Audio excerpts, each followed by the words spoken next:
Hello world! My name is Grace, and today I am just going to show you how I pieced a duvet cover, or a comforter as some people might call them. I've taken squares of fabric, sewn them together, and instead of turning it into a quilt with batting or backing material and binding tape, I am instead just making use of the things that I already have. Let's get into the video.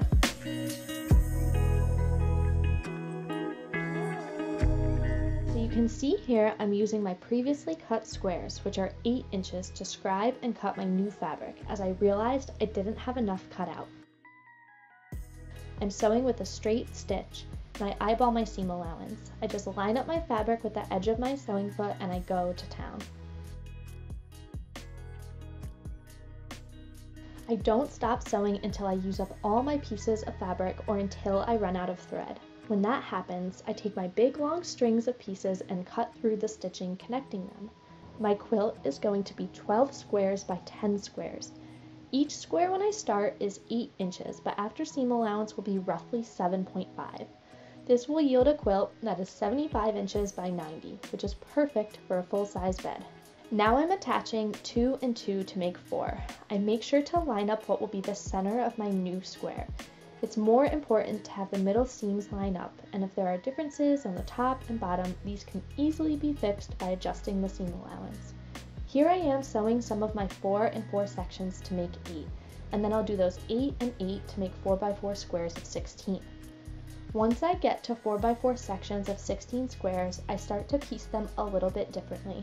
I take 3 of my 4 by 4 pieces and sew them, this time end to end, making one long strip of squares 4 by 12 squares long. I've got my quilt nearly pieced, and it's here I realize I'm still going to end up short. I've got my 2 long strips that are 4 by 12 squares long. I've sewn all 3 of them end to end, but I'm still missing 12 more squares to make the last 2 by 6 section of my quilt. Unfortunately, because I've already pieced the bulk of my quilt, I have to try and find some more of the original fabric. I can't just use the rose printed stuff again, and I also can't add in a completely new fabric as it won't blend, and I really don't want to take my quilt apart just yet. Luckily, I've saved some of that pink flower fabric to do a different project with. I decide to cut a bit more of the rose fabric, and I also find just enough of the red check to eke out a few more squares. Okay, now it's time for the big muscles. This part is always so awkward. Here I am taking one of my long 4 by 12 strips and sewing it to the 2 by 12 strip I just sewed. I slowly feed the face of my quilt through the machine, pausing to make sure that the seams are nice and lined up. If one of the squares is a little bit off, I gather in the one that's too long, and inevitably all the seams will start to line up pretty well. Here I am sewing the right side of my quilt face with the right side of the backing fabric. And here's the finished product. It's nice and fluffy, and I know that it's just going to be so warm. I've actually almost never had to buy fabric in the last 15 years.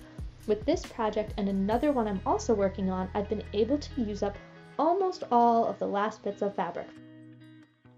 You wouldn't think a check like this would go with florals like that, but it actually just looks so vintage and dynamic. Alright, so that's it for me.